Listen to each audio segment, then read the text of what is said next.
You're listening to the Back Porch Talk podcast. Danny and Jason had many discussions and debates on the back porch while making pivotal investment moves with assets. That's right, with trading cards. They welcome you to the back porch and right into those discussions about current sports news with a fresh and unique twist. So come on and join us.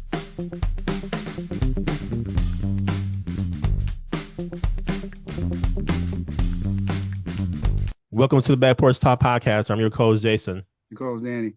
Fans, we got a full show for you today. First, NFL coming down to the playoff run here. And then we go into a little bit about college football, a little bit about basketball, and a little bit of Formula One, and a rest in peace moment for none other than Rickey Henderson.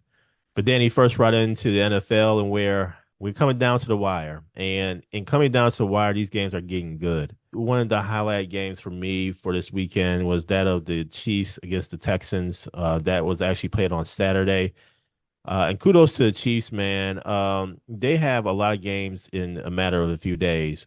So not only did they play on Saturday, they play on Christmas. And hopefully Netflix got this problem resolved. So I think there's going to be a whole lot of people watching the NFL. There's going to be a whole lot of people watching the NBA on Christmas Day. But Netflix tested during this Mike Tyson fight most recently, and they failed. So hopefully there were some lessons learned there that they would really get this matter resolved. But the Chiefs prevailed 27-19. Patrick Mahomes did play 260 yards on 28 for 41 and one touchdown. And he's on a bum ankle, man. So hopefully, he continues to go down the lines of health and basically get healthier. She's going for his number one seed. In watching this game, though, I have to, send a huge shout out, and we definitely want a speedy recovery for Texans receiver Tank Dell. He caught a touchdown pass. This was, it seems like, by a friendly fire, if you will, and where messed his knee up, serious injury. So we give him well wishes on a speedy recovery. Seemed like it was a torn ACL and also a kneecap being dislocated. So speedy recovery to Tank Dell. What say you, Danny, about this Houston Texans Kansas City Chiefs game? The return of Hollywood Brown. Yep. Huge for the Chiefs, man. Just to get him. So to get him at this point of the season where a lot of teams are banged up and he's more or less solidifying that receiving core. Chiefs are getting healthy at the right time, put it like that. And if Mahomes can get through this Christmas game unscathed, then he can get that rest.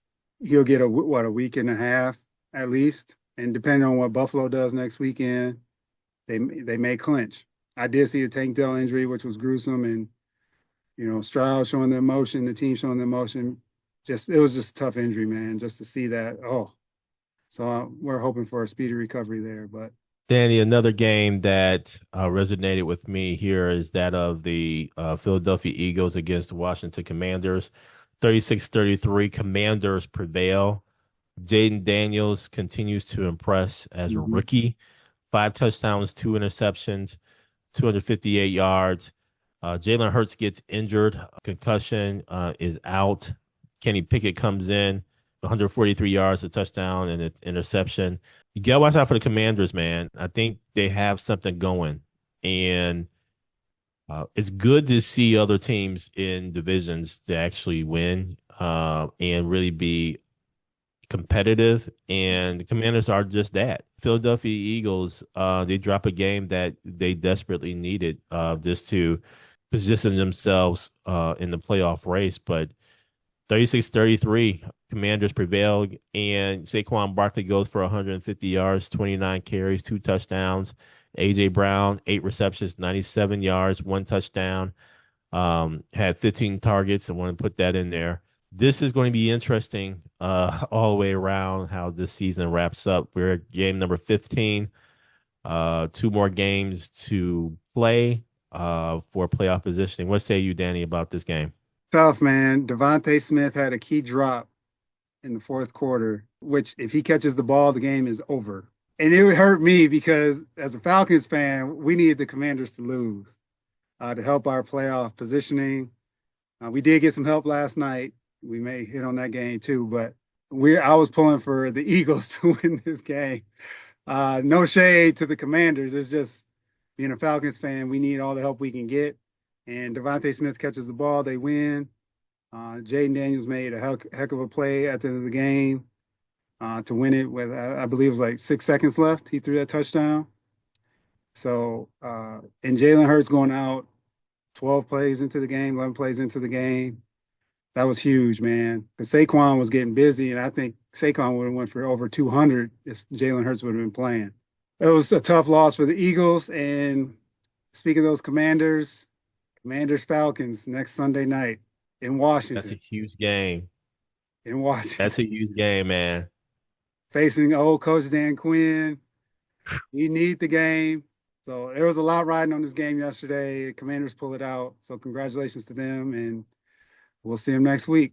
Huge game, man. Another huge game. That of the Baltimore Ravens, Pittsburgh Steelers. Baltimore doubles up on Pittsburgh Steelers 34-17.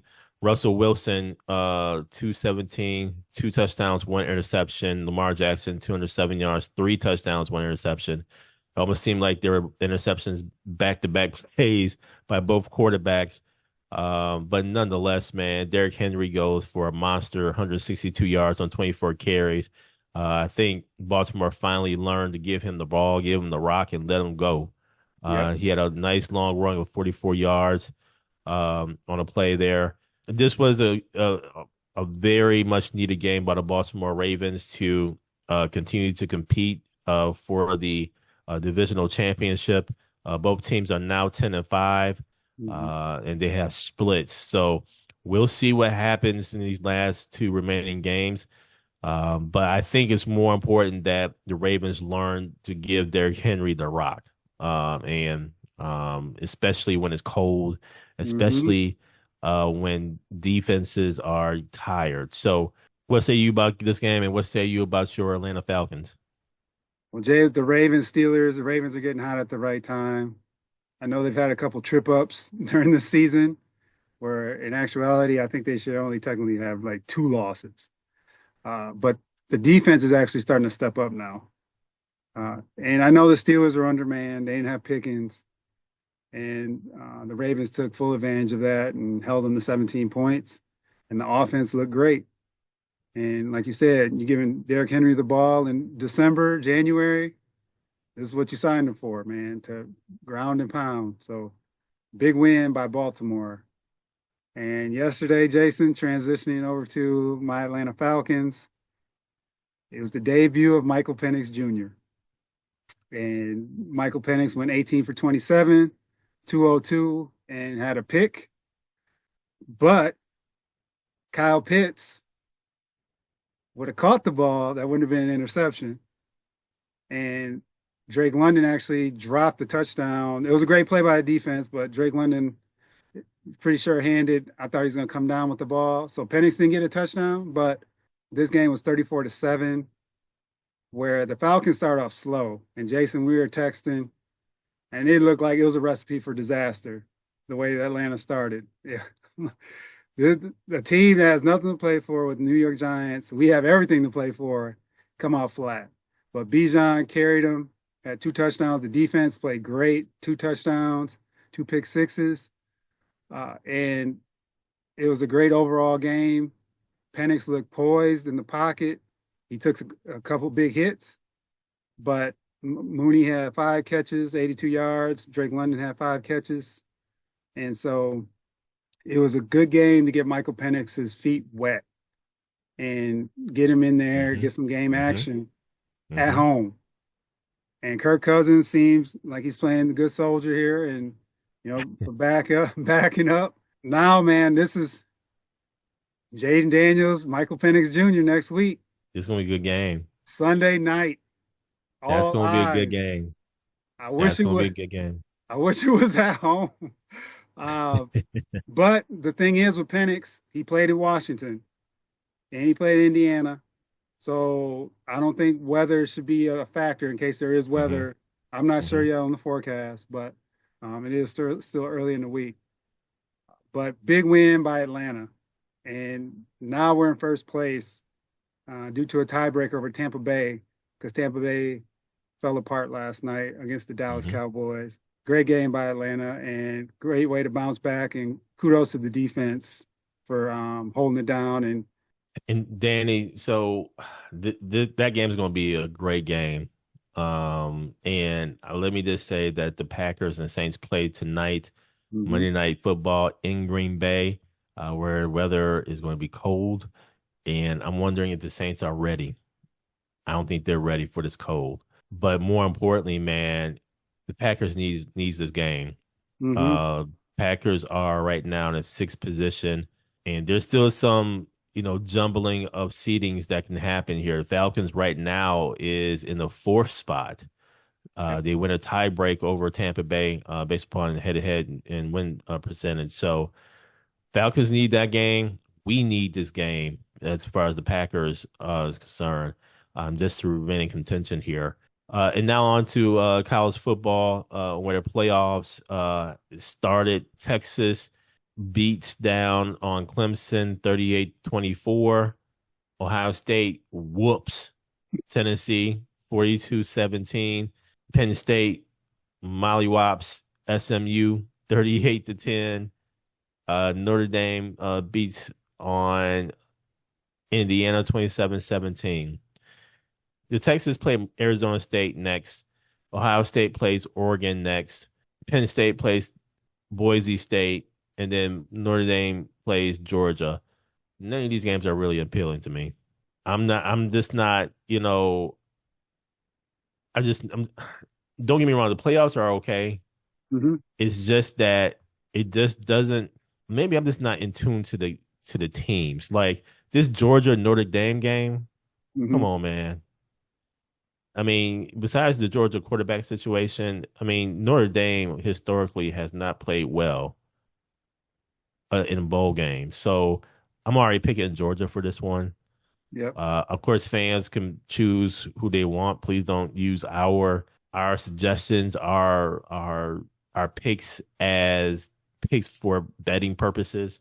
Mhm. Um, Boise State against Penn State. I'm not really, I'm going Penn State on that one, man. Oregon against Ohio State. I think they played earlier this year. They did. That one might be a good game. I'll probably watch that one. Mhm, Texas, Arizona State. I'm not even really worried about that game, man. I'm picking Texas on that one. So Texas maybe against Oregon with a mhm. week rest. I don't know, Danny. This playoffs, I mean, it's cool, but it's just maybe it's just the teams that I'm just not really excited about. What say you about the college football playoff? Jason, I think one thing of note for me personally was them being at home instead of like a typical bowl game. Yeah, You did yeah, have the home field yeah. like Notre Dame, but just the liveliness of the crowd. And it was Indiana was playing. Right. But I think that was the one thing I liked about it was it wasn't just a neutral site. So Hmm. that first round, even though they're all pretty much blowouts, Clemson actually had a chance against Texas. They were actually in the game later in the game. The other teams, yeah, it wasn't really a game. I think next round now they go to actually like the Rose Bowl and the bowls. So I'm curious to see Boise State because I really didn't get to see Ashton Hmm. Jeanty, the running Hmm. back. Running back. Yep. Yeah, so I do want to see him against Penn State and, and how he does and how his Hmm. game Hmm. translates because Penn State has a pretty good defense. And then that Oregon or Ohio State game is the one for me. So because they went back and forth last time, and Ohio State actually should have won that game, in my opinion. Hmm. Hmm. They lost at the end. Notre Dame, Georgia has some appeal, and then Arizona State. Haven't really seen. Yeah. Yeah. So I get your point though because a lot of these teams don't have that like you know exactly what you're going to see. Right. And then when they're blowouts, it makes it even worse. Mm-hmm. So I'm hoping this round now these games will be closer and go into the fourth quarter and have some intrigue to them. We'll see how this next round goes. It's over New Year's Eve and New Year's. And now, Danny, on to just a little something here on Formula One. Formula One season obviously has ended. The 2025 grid has been announced. The drivers have been announced, and I just got a bone to pick. I just got a little something here to say about one of the drivers, and that driver is Yuki Tsunoda for the Racing Bulls. He got passed over for a promotion to be a driver next to Max Verstappen. Yuki Tsunoda has done nothing but wonders for the team, and he gets passed up yet again. And there's talks about him after the end of the season moving on. Yuki, go ahead and move on. The fact that you got passed over yet again speaks volumes, in my opinion. And I think there's an issue within Formula One when it comes to diversity. It's going to be real. And so that's why I so appreciate what Sir Lewis Hamilton has started in his foundation, Mission 44. In no way are we promoting things here, but I think Sir Lewis Hamilton obviously saw a need and saw a gap in Formula One. And so my question is, who are those minority drivers who are in Formula Two and Formula Three who's going to eventually become Formula One drivers? I think when you have a little bit more diversity from that standpoint, your fandoms, your groups increases as well. It expands and it expands the sport. And seeing that, it kind of frustrated me because in so many races I've seen Sunoda who has climbed up, done well, and I think had his car been a little bit better, he could have been in that upper tier Yep. more so. And for him to get passed up yet again, it just kind of frustrates me. So had to mention that. The other thing, NBA, Danny, Christmas is upon us. And these Christmas games are very interesting. Let me just say that while bringing this up, Danny, I think the NBA has a viewership problem. Over this past week, that's been the talk. The NBA has a viewership problem. NBA has a viewership problem. The numbers are down. Some are saying it's because teams are jacking up threes all over the place, making the game boring. You have the same team. You have teams doing the same thing, no strategy involved, etc. I kind of tend to agree. Uh, Christmas slate of games at 12 o'clock. You have Spurs against the Knicks. 2:30 Timberwolves against the Mavericks. 5 o'clock. And this is all Eastern Standard Time. 76ers against the Celtics. Who knows if Embiid's going to play? Uh, 8 o'clock. Lakers against the Warriors, and last but not least, Nuggets against Suns at the 10:30 game. A decent slate, but we'll see. I'm already picking the Knicks, I'm picking the Mavericks, picking the Celtics, picking the Warriors, and I'm picking the Suns. What say you, Danny, about Christmas NBA Sunday or NBA Wednesday on Christmas Day? It's tough, man, with NFL now playing these games, which I think is a travesty to the players in the NFL side to turn them around in 4 days, but it's all about the almighty dollars. But that hurts again viewership Mm-hmm. because this is usually the NBA's day, and Mm-hmm. the NFL started this recently, testing the waters with a game or two. Now they have 2 games on Christmas Day, and that's gonna hurt the NBA. I'm curious on that Knicks Spurs game. That's usually the boring game, but that first one, but that's actually a good one with Wemby against the Knicks. Mm-hmm. Not having Giannis on this slate is, I think, something of note. Uh, Mm-hmm. I Mm-hmm. just I don't know. I'm gonna watch and see what's going on, on the NBA side, 'cause I always do. But it just doesn't have that same cachet as previous Mm-hmm. years. Mm-hmm. the whole viewership thing, man. I think it's a couple things, man. It's been the load management. We've talked about this ad Yep. nauseum. Yep.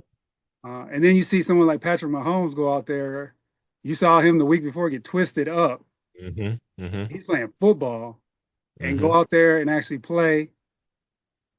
And that does, and if he plays, he's playing Wednesday. So to play three NFL games in 10 or 11 days, and then you have games where they're shooting almost 100 threes. Yeah, it's crazy, man. It's So there's just crazy. a lot of things functionally with the game that Adam Silver and his crew, they need to actually really take a real good, strong look at. And a lot of these teams, man, they're hard to watch because they can't shoot. Yeah. That's the other thing. Now, if they're Everybody's not making, Steph Curry. Everybody's not the no. Splash Brothers. All the gimmicks with the All-Star game, I think it's going to be to a point where they need to move back to three-point line Hmm. so that to discourage so many threes. Yep. I think that's what's going to end up happening. Yeah, so we'll see how that goes, Danny. And let me just say to the fans, tell us what you think. Give us Hmm. your thoughts. Drop a comment Yep. on the NBA. We would love to hear from you. And while you do that, go ahead and hit the thumbs up and subscribe. We try and do these algorithms right, man. So go ahead and help us out. And Danny, one other thing we gotta say is rest in peace to Rickey Henderson, Hmm. who passed away at the age of 65, Hall of Famer. Predominantly was with the Oakland Athletics. I mean, all-time base stealer with 1,406 stolen bases, which is 468 more than St. Louis Cardinals great Lou Brock. Henderson was leadoff hitter. Tell that the Oakland Athletics were about competing by having Rickey Henderson lead off. Man, you talk about flashy. You talk about snapping the ball from Hmm. the air and on on fly balls and everything. But you talk about stealing bases, and when the Oakland Athletics were really, really popular, man, Rickey Henderson was right in the middle of it. What say you, Danny, about Rickey Henderson? Rest in peace, Ricky, man. Love watching you growing up. And he has some power too. Yeah, yeah, So a lot of games he led off a game with a home run. yep. So just want to say condolences to his family, man. Going too soon, but love watching you play. Thank you for joining us at Back Porch Talk Podcast. You can also join us on Twitter by tweeting us at back_podcast. For more information, you can go to our website, which is backporchtalkpodcast.com. You can also email us at backporchtalkpodcast@gmail.com. Again, thank you for joining us, and remember that there's enough hate in the world, so go ahead and spread a little love.